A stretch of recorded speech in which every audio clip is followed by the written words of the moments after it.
the world is going on?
Make a head pop.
Welcome to the last call, where we try to clear up many of the misinformation concerning the drone community.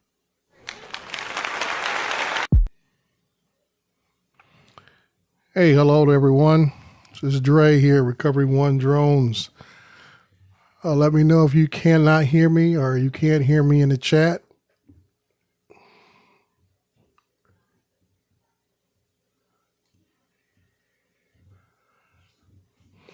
I appreciate everyone checking in on Easter, March 31st. I appreciate everybody showing up. We're going to let everybody else eventually come over from Wedging Big Show and get into this hour some hopefully some deep dive information on what's going on in the drone world. So I'm going to give folks a little more time to get comfortable, to get settled in, because we're going to go over some things. There's a lot of things going on right now in the drone community that's, I would say, incomplete. I won't say misinformation, but just incomplete information that is out there. And that's almost as bad as misinformation when you don't have all the facts, you don't know all the details. But first off, what I want to do is let's go with that don't be that guy. Just about everyone out there knows about the bridge collapse accident in Baltimore. I was on the East Coast in Virginia when it occurred. And we could see for ourselves, those of us who were drone pilots saw the NTSB using drones to survey the wreckage and the damage and be able to get a better assessment of what needs to be done and when and how it can get done, which is a benefit to us. But also remember, there is a TFR in place. And even I believe it was the governor who made a strong warning in one of his interviews, specifically pointing out drones not to fly in the area. And that's going to be the first thing I'm going to talk about tonight is what TFRs are, who can fly them, who can't fly them. A lot of folks have the misconception that when the TFR is in place for a large event like a football game, baseball game, and then even you got disaster areas like this, a TFR is in place to keep out unauthorized activity is what it is. There will be individuals or individual companies or whatever the case may be who will be given authorization to fly within a TFR. Like myself and several other, I would say, first responder units can apply for emergency clearance in that area. I have it for my area that when we have a natural disaster, a man-made disaster, all I got to do is fill out the form, shoot it over to the FAA. I'll get immediate clearance because I've already done the prep work to get it done, which will allow me and my drones to continue to fly within a TFR. And also I have a COA within my area also, which would, the emergency authorization, this gives me complete authorization, but I already have a COA for my city that will let my drone continue to fly even if we have a TFR in place. So there are different ways that you will see drones still flying in a TFR in spite of anybody else who has not gotten authorization will not be able to fly in that area. You can put up a drone, fly towards it, depending upon how far that TFR expands, but it would be like your drone would hit a block wall and it will not proceed any further. And if you consistently try to force your drone in that area, it will eventually go into auto land.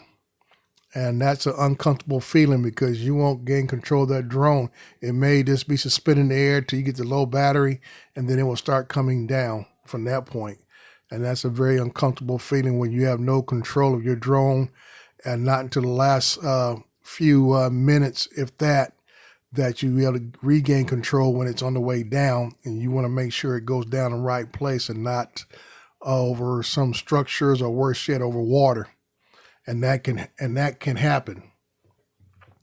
As everybody else has continued to join, please hit the like button. I appreciate it.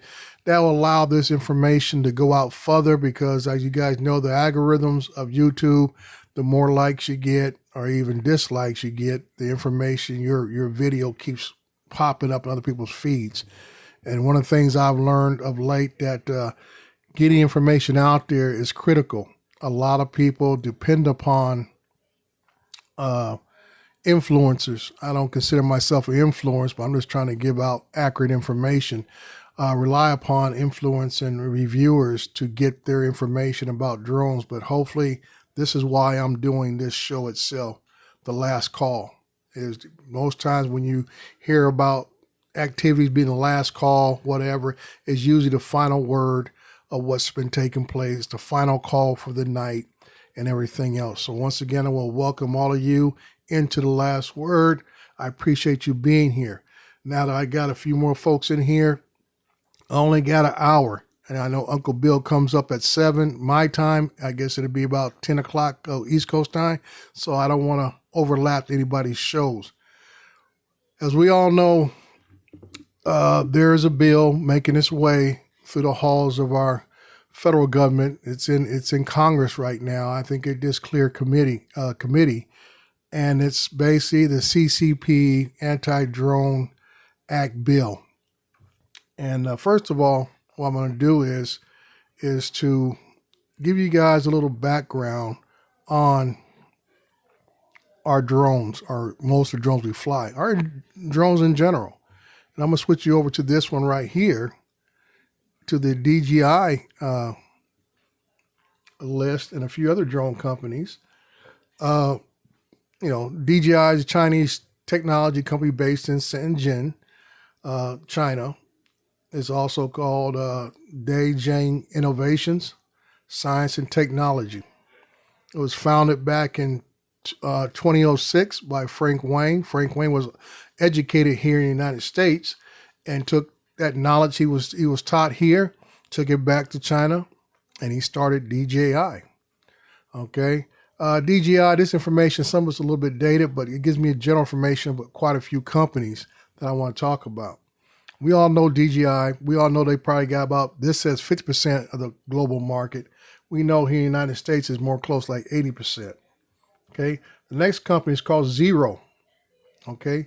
Some of you may be familiar with this company.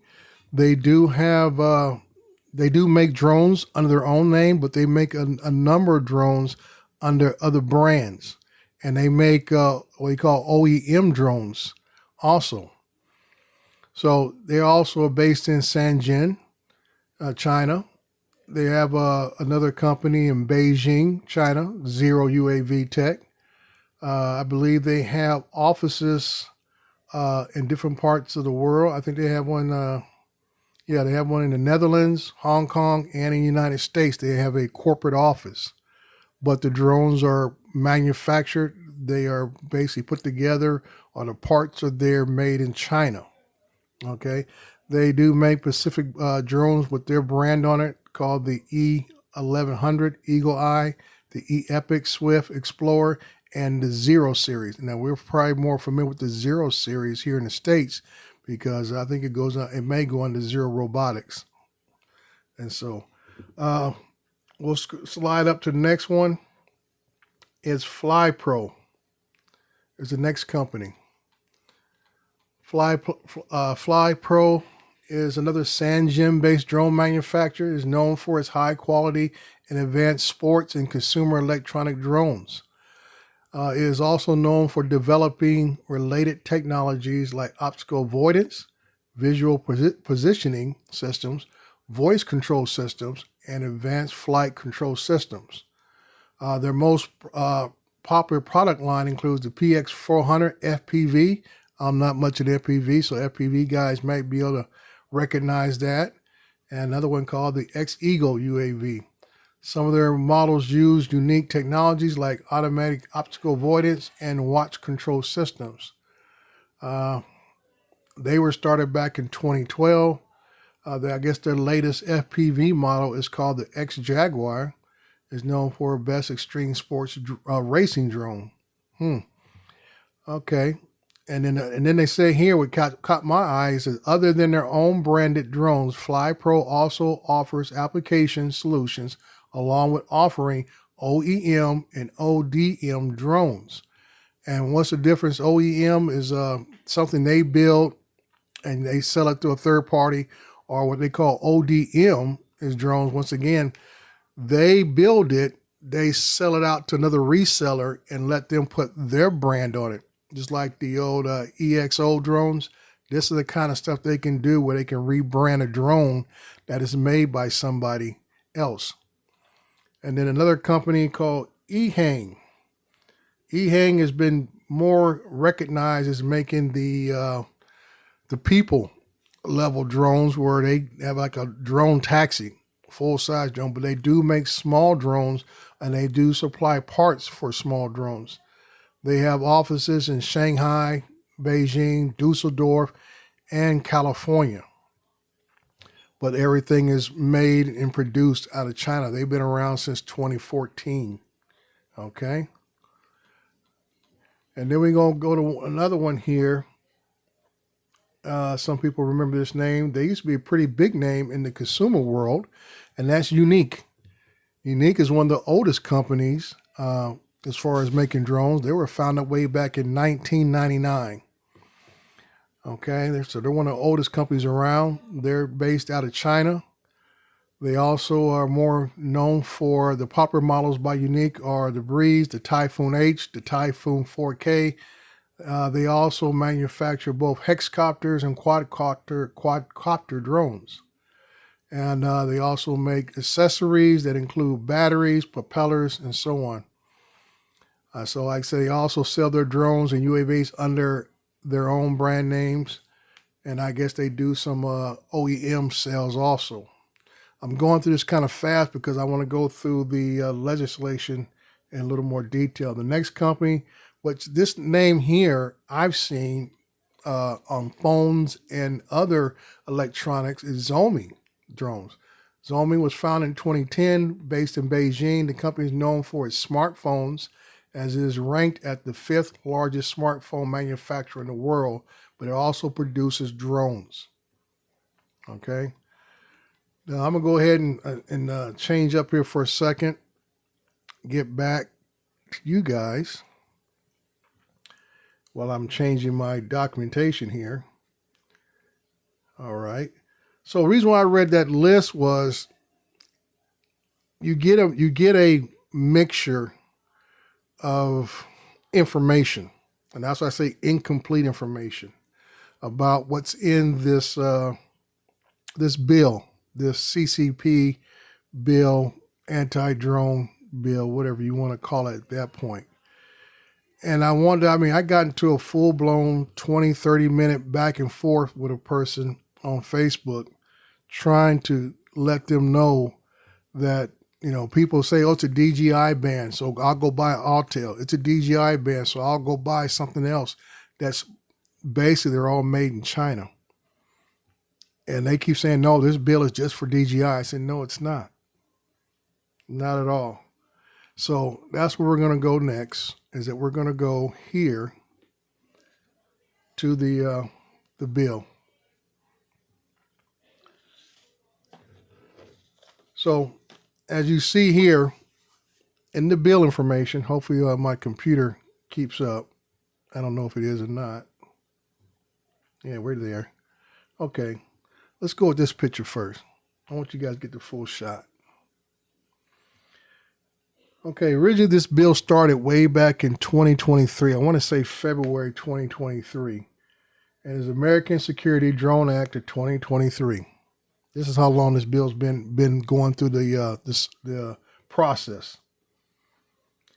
And in it, the definitions. And this is where the misinformation comes in, is under definitions.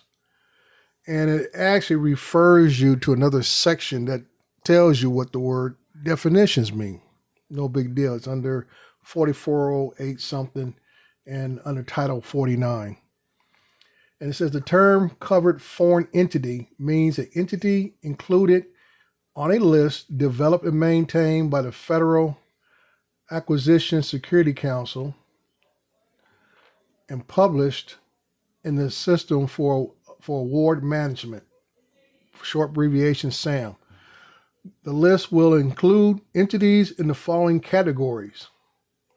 And this is where we have to pay attention about misinformation. An entity included on the consolidated screening list. B, any entity the Secretary of Homeland Security, in coordination with the Secretary of the State, the Attorney General, Director of National Intelligence, and the Secretary of Defense, determines poses a national security risk.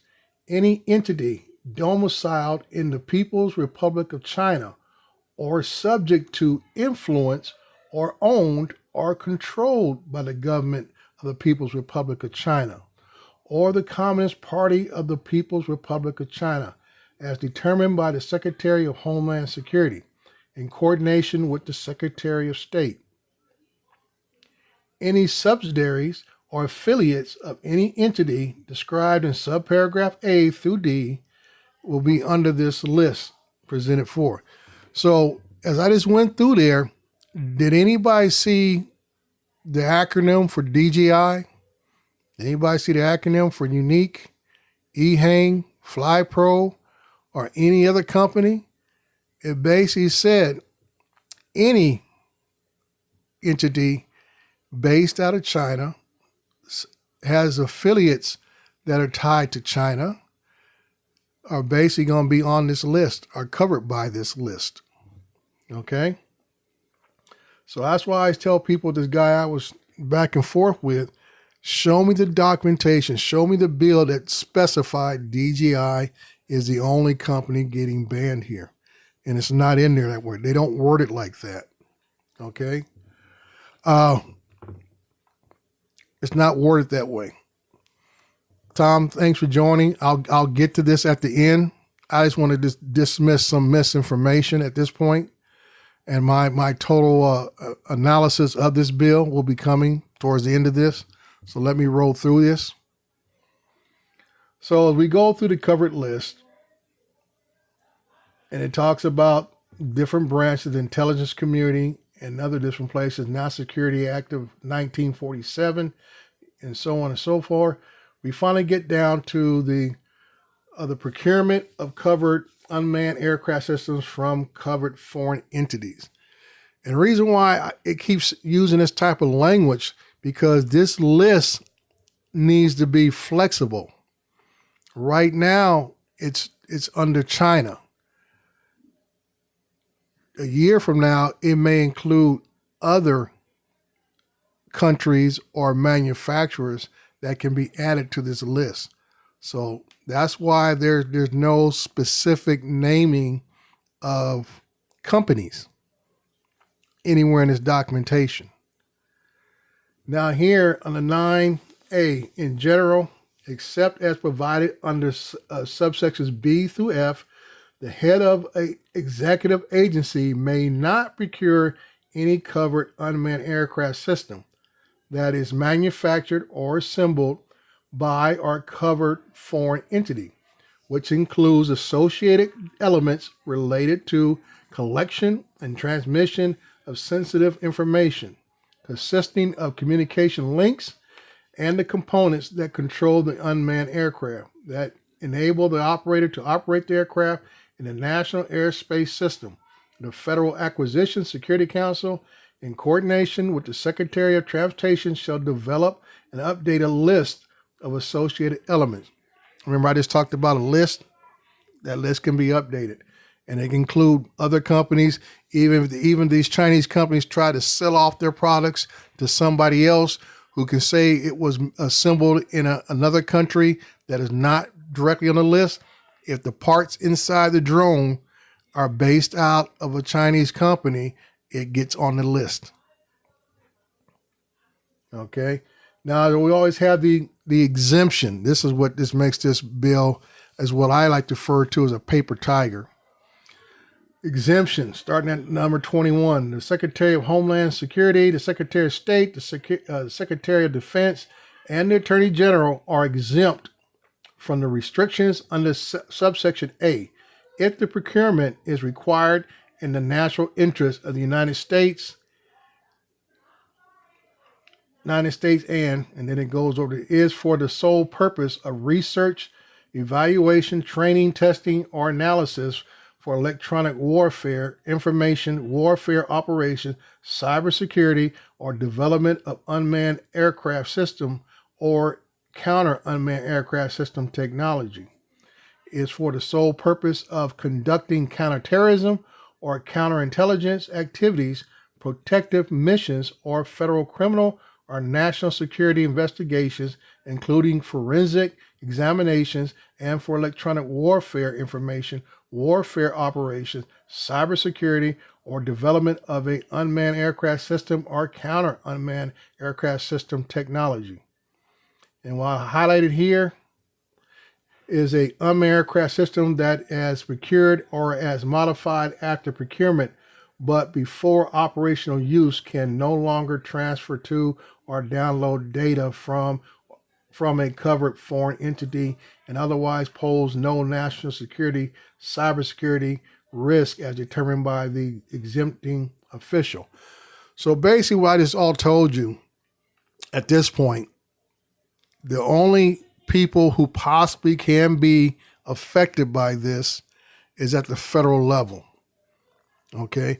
But the problem we have, and the problem we have already seen, is that when we have states who see this type of activity at the federal level, take it upon themselves to have even more restrictive laws for each state. We've already seen this happen in Florida. There are similar laws coming through in Illinois, Arizona, Arkansas, Mississippi, have all started to craft their own restrictive type laws, basically affecting their first responders, disallowing them to make the purchases of any Chinese-made drones based upon a lot of the details that are coming out of this bill. So that harms our local law enforcement, either it be your city, your county, or even state law enforcement. It hampers their abilities to conduct search and rescues. It hampers their ability to conduct fire analysis, even be structural or even wildfires. Now you have to look at other systems, not that there's not any other systems out there, but now you're talking about retooling. And this is something that I had to talk to about with a congressman last week. Thank you to Bob Dempsey and setting this up. I was able to talk to a congressperson out of the state of Nevada. I've actually talked to their aide, and my position was coming from the corporation side that if legislation like this continues to be pushed forward, it doesn't only harm the individual end users like us. It also harms corporations, because now you're talking about they have to retool based upon the type of drones that will only be available for end users like us to use, and even drones that they use. I live right close to Ezra. Ezra is one of the biggest, the global-wise biggest mapping company on the planet, and they use drones primarily to gather information to produce these maps. They even put out a job that I think I told you guys about a month ago, where they were looking for a drone pilot. You got to have an engineering degree, but they're looking for drone pilots to work within their system to fly what they need to be flown, so they don't have to contract out. A lot of companies are looking for internal individuals with Part 107s to come on board to be part of their R&D teams to research and develop their product. So now you're talking about corporations that will need to retool to continue on. And when you retool, that means there's a standstill. That means you're laying off people because now you got to go out and buy different equipment to support stuff, or you got to write different code to, match up with what's going on out there. Okay.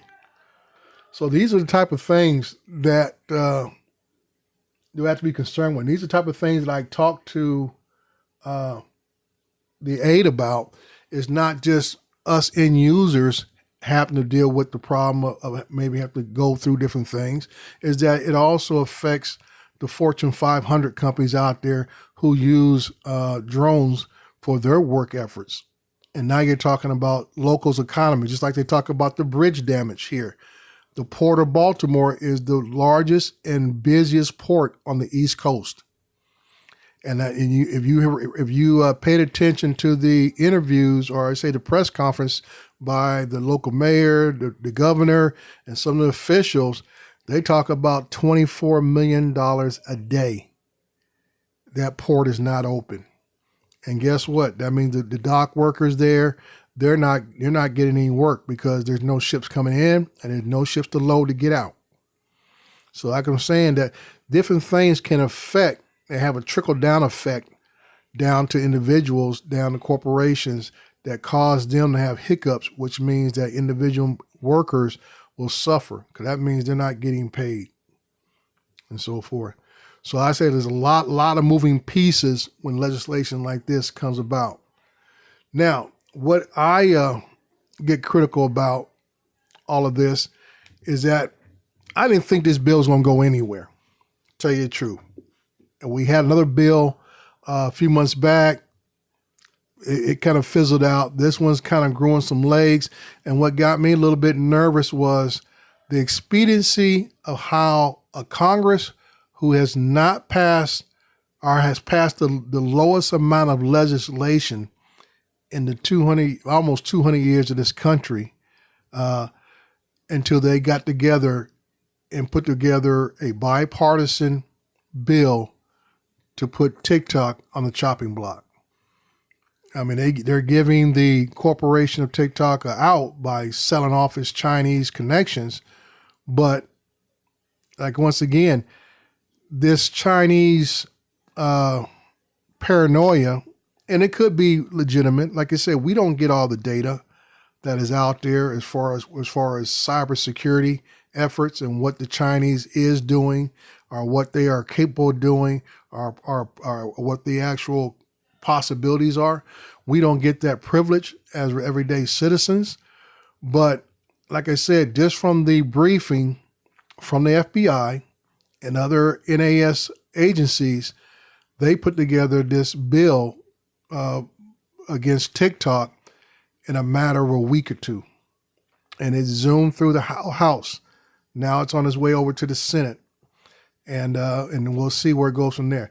That's what kind of got me a little on edge, that because of this sentiment that is going through our government for the last, I would say 6 years now, 7 years, is that something that grows legs like this can run to the finish line before anybody blinks.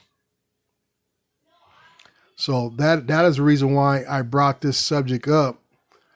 Primarily is because of the potential of this thing growing legs faster before anyone can really realize what they're voting on. We have seen too often over the last decade and a half,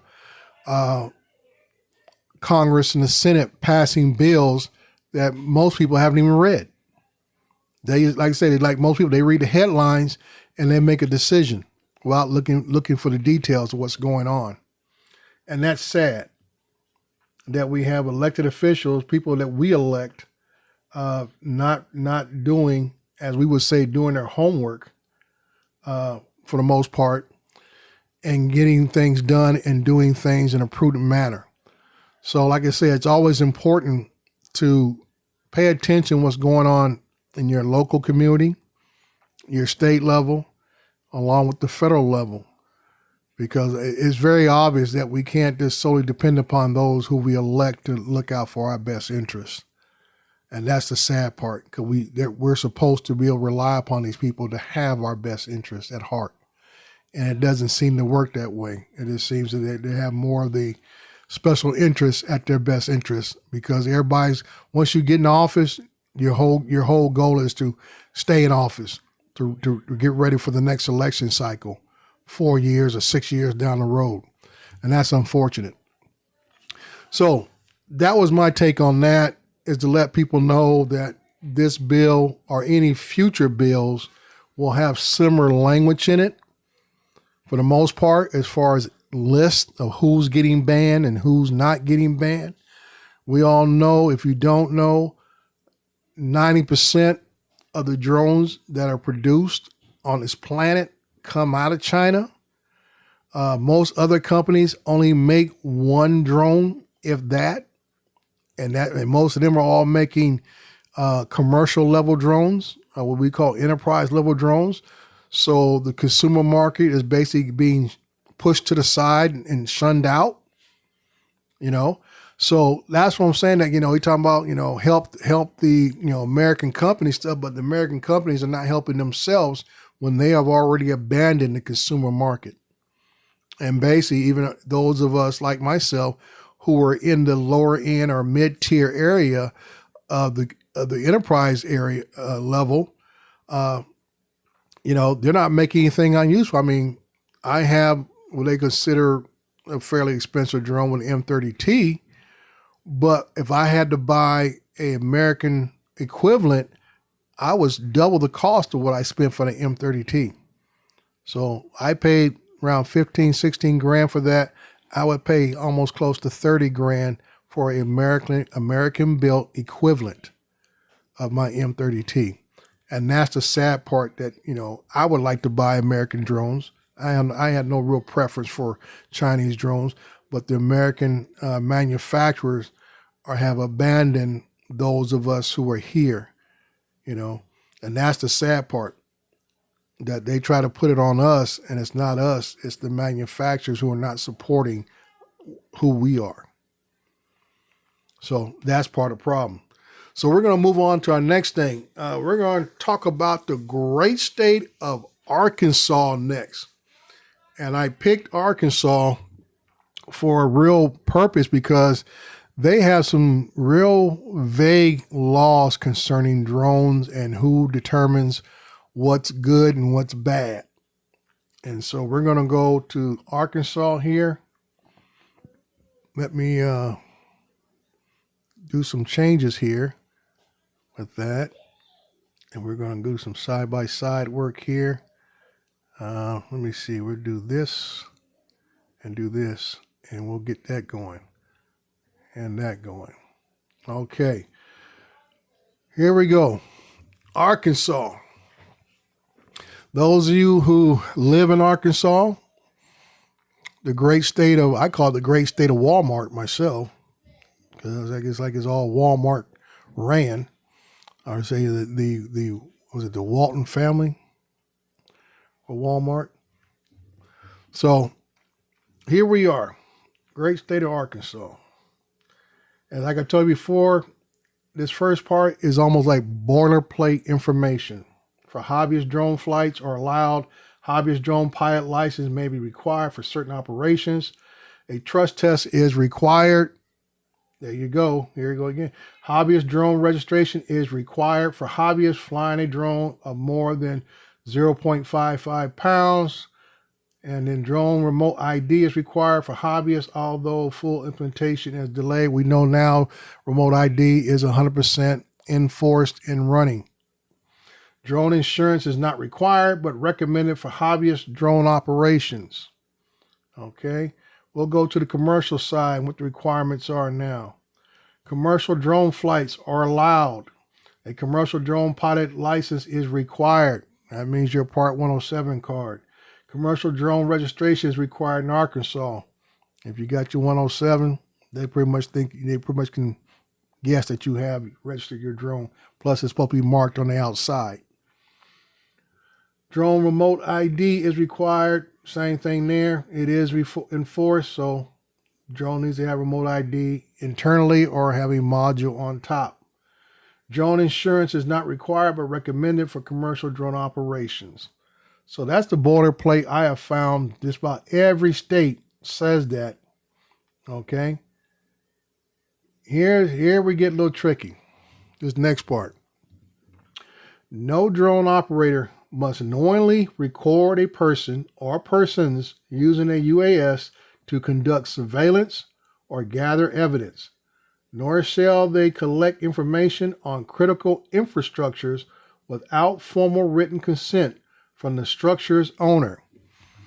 So basically, what they're saying is you better be getting paid and authorized to be flying over the infrastructure that you may be flying over. Now, I'm not getting into detail of that because they're going to give you a list here in a second. It says Arkansas's critical infrastructures include but are not limited to. So basically that sentence right there tells you they will determine what they consider infrastructure, not you. They will determine it, which means the officer who shows up will be the deciding person who says what's infrastructure. Now, this is just a short list they put here on the site. Any petroleum refineries, petroleum/chemical storage facilities, electrical power generation delivery system. That includes solar, wind generators, windmills. All that kind of stuff is power generating facilities. So you can't go out there and fly a windmill. You can't go out there and fly solar farms unless you are authorized to be there. Rubber or chemical manufacturing facilities, railroad operating facilities. This is why we get into a big old debate on a lot of online and in different live streams, everything else, because different states can have different rules. Because I've heard a lot of people say, "Oh, you can't fly over the rail yard. That's infrastructure." I said, "That's not the FAA. This is states like Arkansas. I can fly over my rail yard, no problem. Okay, I got railroad tracks just on the other side of my development, no problem. Okay, but in the state of Arkansas, I could be violating the law in the state of Arkansas." Communication towers or communication facilities. That means those who want to go out there and fly around radio towers, telecom towers, anything of that type of nature, you can be in violation of the law in Arkansas. Next one here, electrical power generation. Okay, we already delivery system. We already got that. Food processing or manufacturing facilities. I guess they don't want you to see how they're making them hot dogs. All right, what's the big company? Purdue, or what's the other one called? Foster Farms or something like that. Chicken places. They don't want you seeing. And the obvious one that makes sense is, a correctional or detention facility. That's a no-brainer for those of us who fly. We know that's pretty much in the FAA guidelines. But right here, continue on. It says unlawful use of an unmanned aircraft system is a Class B misdemeanor. The subsequent offense are Class A misdemeanors. Now I tell you, different in our thing about law enforcement, different states have different ways of classifying different levels of crime. Class B misdemeanor, that's usually about a 30 days in jail deal. Class A misdemeanor is usually going to be about 6 months. So that's one step below felony. So I say Class A misdemeanor, you can go to the local county for 6 months. Class B, that's 30 days and stuff. Okay, then it says here, this is weird. It said test administrators will not keep a record of your certificate if law enforcement, here it says, if law enforcement officers ask, you must present a copy of your certificate. So once again, that's a big argument online in different groups. And where some places say, oh, yeah, you can just show them the card, but you don't have to turn it over. But here it's talking about you better present a copy of it. To each his own. So I always say, be careful where you fly, who you may encounter.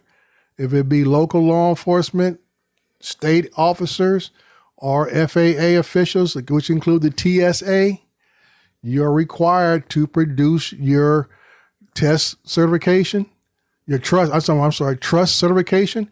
If you're Part 107, you need to have that Part 107 card on you, or at least have it on your phone if that's what they'll accept. So these are things that you need to know, need to be aware of when you travel, when you go to these different meetups and everything else. Different states, different rules, different scenarios, and a lot of times it comes down to who you run into. And mainly how you conduct yourself when you are in the presence or being encountered with someone of authority. Okay? So that's always critical. We're at 43 minutes. So I think we made good time tonight. Like I said, those who are still up and want to hang around for Uncle Bill's show here at the top of the hour, I encourage you to hang out, give him support. I appreciate everyone coming in here and listening what I had to say and so forth. I appreciate all the folks in the chat. Mr. Mark White, W. Drones, East Coast Thrills, Ray of Sunshine. I haven't seen you in a while, partner. Night Train, Time to Fly, Coast to Coast Drones. How you feeling, brother? And I'll say Sergio Photographer. Let's see, Jim's Droning. Who else is in here?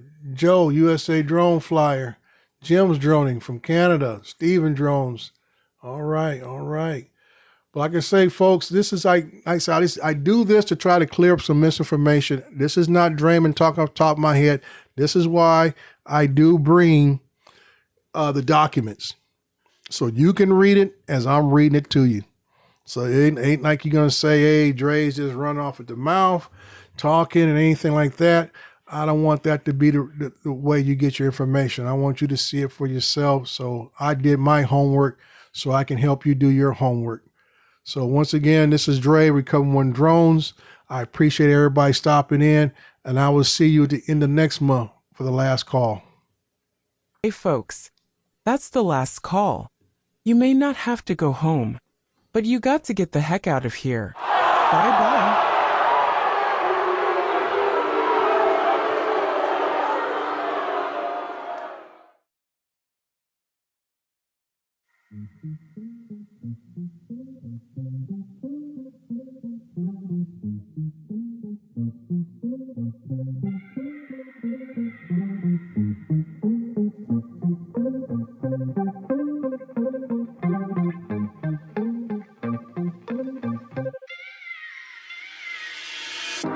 I've been waiting all night. Watch you blow up my life.